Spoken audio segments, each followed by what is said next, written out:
in this video we'll be discussing section 7.1 from chapter 7 of P4.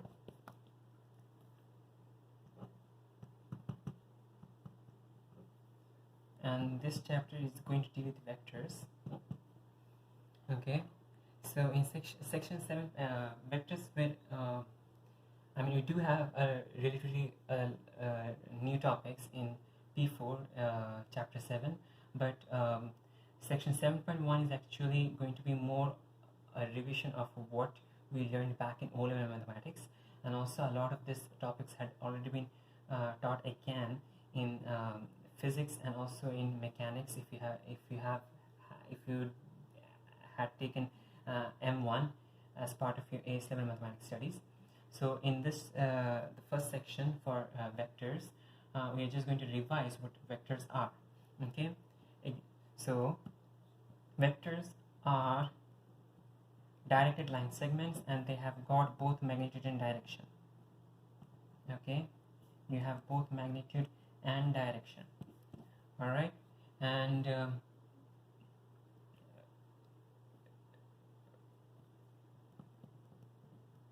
vector PQ on a diagram can be represented by a directed line segment. Okay, and that directed line segment has got a specified width and also a specified direction. Now let's consider if this vector is PQ and you have another vector RS.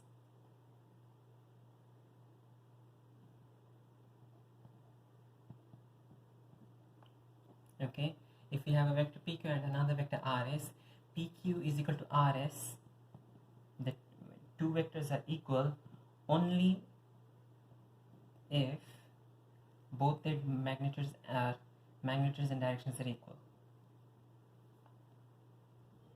Okay, both magnitudes and directions need to be equal. So let's say that if you have PQ, you have RS. Let's consider you have another vector ST which has the same magnitude as both PQ and RS, but because its direction is different, it's not equal to either PQ or RS. If we have, let's consider another vector over here, XY, let's consider this to be AB. Okay, AB might be in the same direction as PQ and RS, but its magnitude is not the same as that of PQ or RS, and thus AB is not equal to PQ or RS either. Okay, only in this case, out of all these four vectors drawn here, only PQ is equal to RS because both of them have the same magnitude and the same direction. Alright, now a negative vector, let's consider if PQ is this vector, in that case minus PQ, the additive reciprocal for PQ minus PQ can be written as QP. Okay, and if PQ starts from P and ends at Q, QP is going to start from Q and is going to end at P.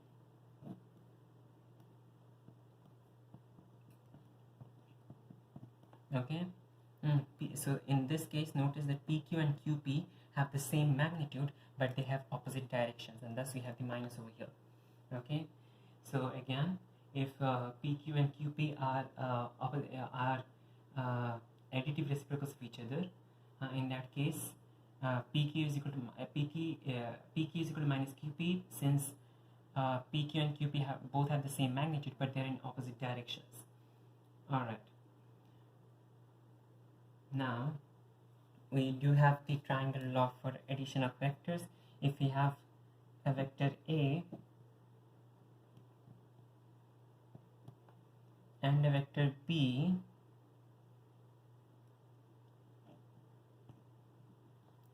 in that case the vector A plus B is given by this here, A plus B.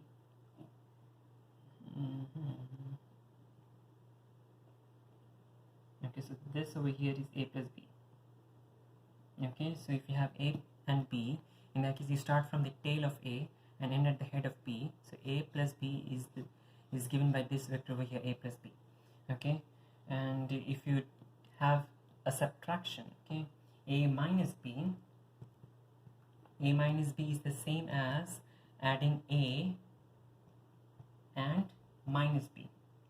Okay, so if b is this, in that case minus b is going to be the same vector but in the opposite, the same direction, the same magnitude but in the opposite direction. So if b is this, in that case minus b is this, and therefore a minus b is going to be a, this is going to be minus b, and thus this is going to be a minus b. Okay, so in the case of a plus b, you're adding a and b together and you get a plus b. In the case of a minus b, you're adding a and minus b together. Okay, you're adding a and minus b together, okay, and thus you get a minus b.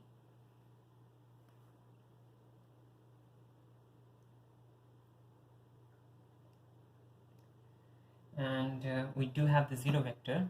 The zero vector is simply the zero vector has some direction. The zero vector could actually have any direction depending upon the question being asked, but it does have zero magnitude. Okay, so the zero vector has zero magnitude. Okay, and let's consider the two vectors over here, pq and qp. Okay, if you add pq and qp, since pq and qp are opposite vectors, okay, since pq and qp are opposite vectors, in that case pq plus qp is going to give you the zero vector 0 with the arrow on top to represent that this is a vector. Okay, so again this is a vector, this is the vector, and this is a vector too. This is not simply a scalar. So pq plus qp gives you the zero vector with the notation written as such, and the same thing applies for small letter notation as well. The vector a, if you add the vector minus a to this, in that case you're also going to get the zero vector 0 with the arrowhead on top. Okay, and then we can multiply vectors with scalars. A scalar constants. We can multiply vectors with scalar constants, and let's consider the same vector over here, pq. Okay, so if we have pq, we can multiply by a scalar constant. Let's consider this constant to be lambda. Okay, lambda pq, depending on the value of lambda, okay, is going to affect the magnitude. Okay, so the magnitude magnitude of lambda into pq is going to depend on lambda, but what you're sure about is that the direction is the same as the direction of pq. So it is going to be along the direction of pq. So you could have, depending on the value of lambda, if lambda is small, in that case the vector is going to be having a smaller magnitude. If lambda is large enough, in that case the vector might have a larger magnitude. If lambda is negative, in that case the vector will get its direction slipped, and again the magnitude factor takes into account. So let's consider this could be an example for a smaller vector along the direction of pq could be half times pq, and an example of a vector with a larger magnitude than pq in the same direction could be 3 times pq. Smaller vector along the same direction, but along the same not along the same direction, actually it's in the opposite direction to pq, and having a smaller magnitude. An example of this could be minus 1 by 3 pq, and for this one we could have, let's consider minus 2 pq. Okay, these are not drawn to scale, but just to show that lambda could be both positive, negative, smaller than 1 and greater than 1, and these vectors are all parallel to pq. They all share the same direction. They could be either in the same direction or they could be in the opposite direction, but they're all parallel to each other. The magnitudes are differing depending upon the value of lambda. Alright, let's do an example in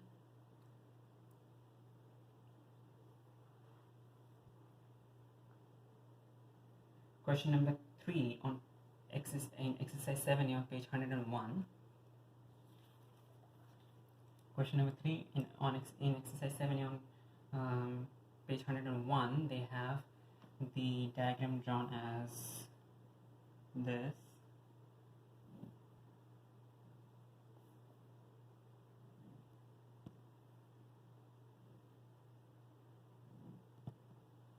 Okay, and over here, O, P, Q, we have M, D, N, and A, Q, and C.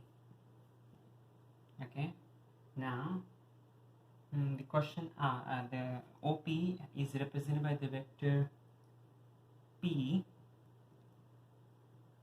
and small letter p, and OM is represented by the vector M, small letter m. This is capital letter M, this is capital letter P. Okay, so this is small letter P, this is small letter M, and the question is asking for 12 different vectors, and we'll be doing just a few of them. Let's consider OD. Okay, so notice, to find OD, to move from O to D, we can take our stop at M and then move to D. In other words, OD can be written as OM plus MD. Okay, OD can be written as OM plus MD. Okay, and OM is equal to M, and MD is the same as OP, because notice that they are both parallel to each other in the same direction, because OP is in this direction and MD is also in the same direction as OP, and both of them have the same magnitude too. They're both the same length. Therefore, MD is the same as OP, and therefore this is equal to M plus P. Alright, now let's consider the next part over here. They have MQ. Okay, MQ. Okay, notice that MQ and OD are actually parallel to each other, and they also have the same magnitude. Okay, because this is true because M is the midpoint. Okay, let's actually do the entire process over here. So we have MQ. MQ can be written as MA plus AQ. MQ can be written as MA plus AQ, and since M is the midpoint of OA, OM and MA are the same. Okay, since M is the midpoint of OM and MA are the same. Therefore, MA is the same as OM, which is equal to M, and AQ, okay, is the same as OP, because they are both parallel in the same direction and also the same magnitude. Okay, and thus that is going to be equal to P. Okay, OA and PQ are parallel to each other, and therefore this is again M plus P. Alright, then we have OQ. Yeah, let's consider OQ. Okay, OQ, we can take the stop from O to A and then continue on to Q. So OQ can be written as OA plus AQ. Okay, OA is double OM. Okay, and therefore that is going to be equal to 2M. AQ is the same as OP. Okay, because they are both parallel in the same direction and the same magnitude. Therefore that is going to be equal to AQ simply P, and therefore the overall answer is 2M plus P. Now let's consider the next one, and that is AD. Okay, so AD, notice we have AD. We can do this in, you can take several routes. Okay, and their exact route taken does not matter, because all the routes are going to end up giving you the same answer. We are going to take a stop at M. Okay, so let's consider AM plus MD. Okay, AD can be written as AM plus MD. Notice that AM and OM are both parallel to each other, but AM is in the opposite direction to that of OM. Okay, AM moves from A to M, not from M to A. It moves from A to M, and therefore this is going to be minus P. Okay, AM is minus M. Excuse me.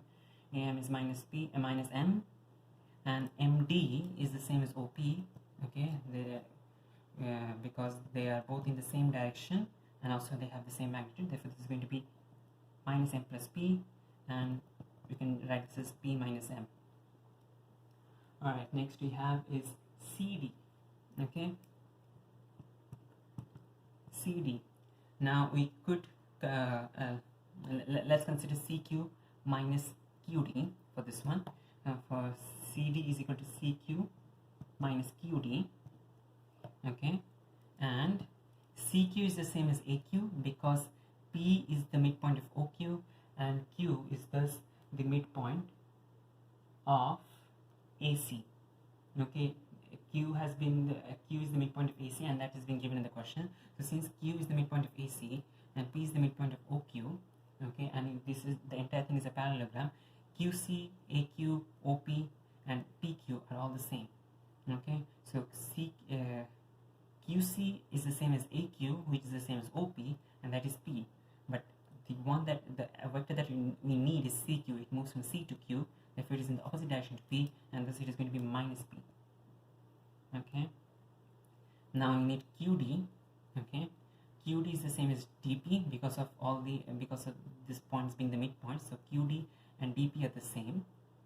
Okay, QD and DP are the same, and DP and MO are the same. Okay, but MO is not M, it is minus M. Okay, because this is in the opposite direction. We are talking QD from Q to D, from D to P, from N to O, which is in the opposite direction to OM, and that is going to be minus M. Alright, now let's take into consideration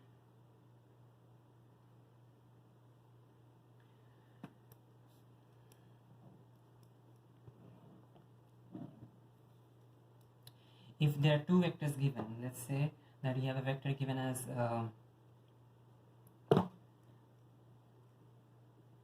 9a plus 21b. Okay, and we are given another vector as 9a plus 21b. We are given another vector as 15a. Yes, what I just changed the number over here. 15a plus 45b. Okay, now if 9a plus 27b and 15a plus 45b are two vectors given to you, and the question asks that prove that the vectors are parallel.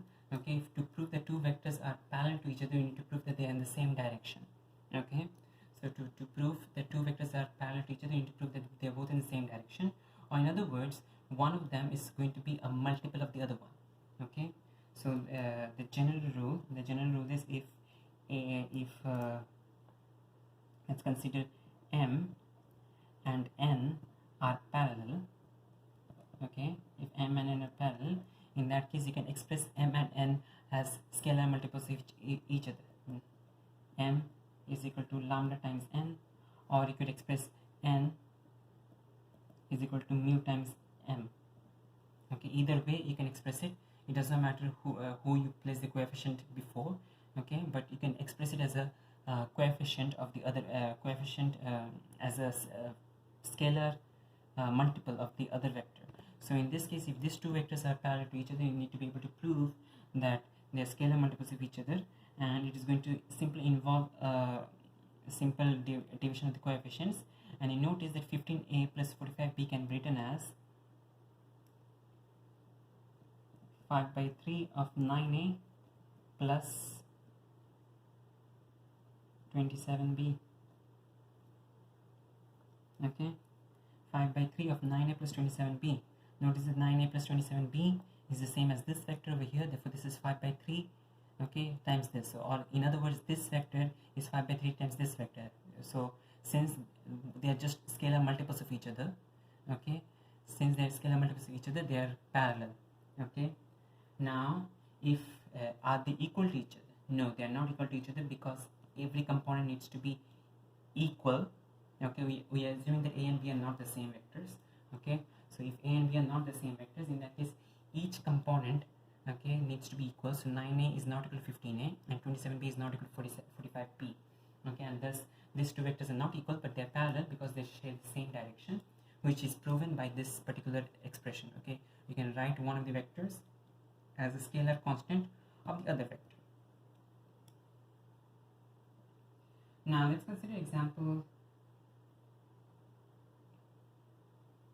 5 on page 100. Okay, so in example 5 on page 100, we are given this diagram.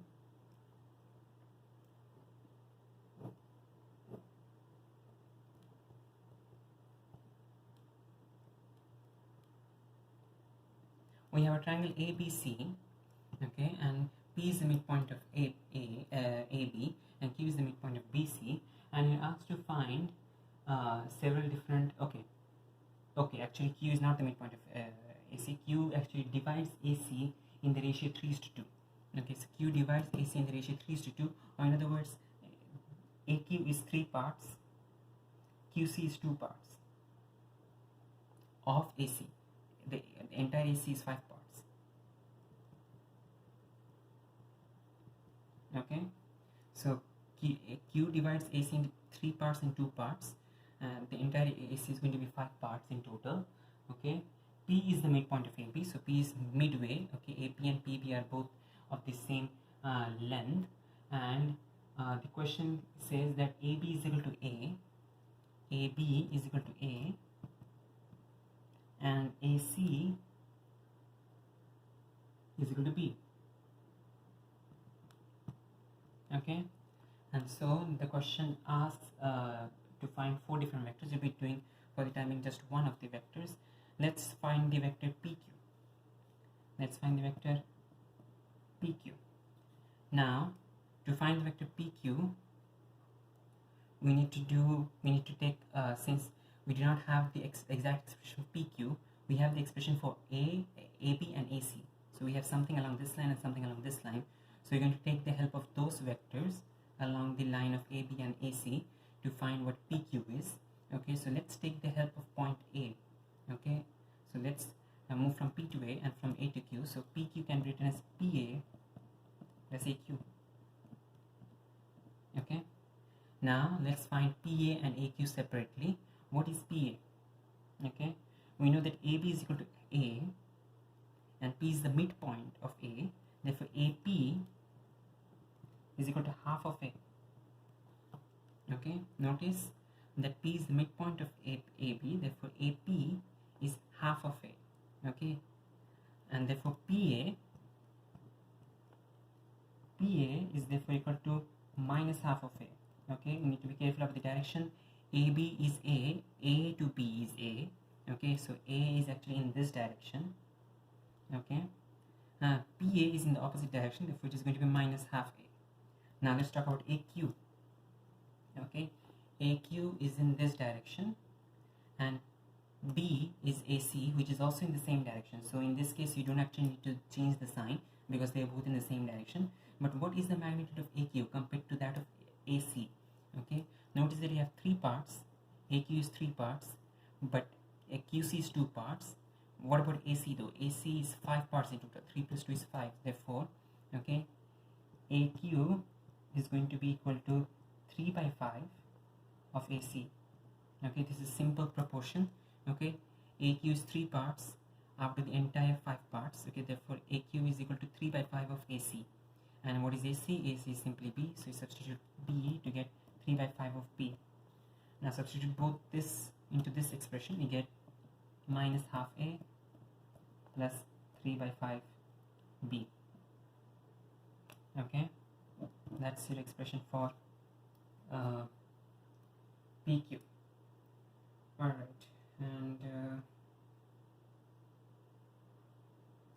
okay, so just to repeat the procedure over here, we had P as the midpoint, therefore AP and PB are both of the same magnitude.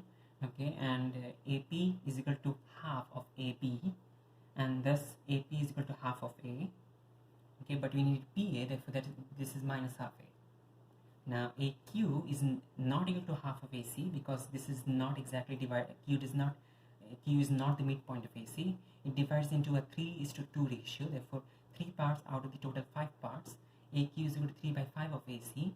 AC is equal to B. Therefore, this is 3 by 5 P. substitute both the expressions, you get minus half a plus 3 by 5p. Alright, so that's it for this section. And just to repeat again, if two vectors are parallel, in that case one vector can be written as a scalar multiple of the other vector. Okay, so if minus half a plus 3 by 5p, okay, is a vector, and you want to find, let's give an example. Okay, if an example of a parallel vector to this would be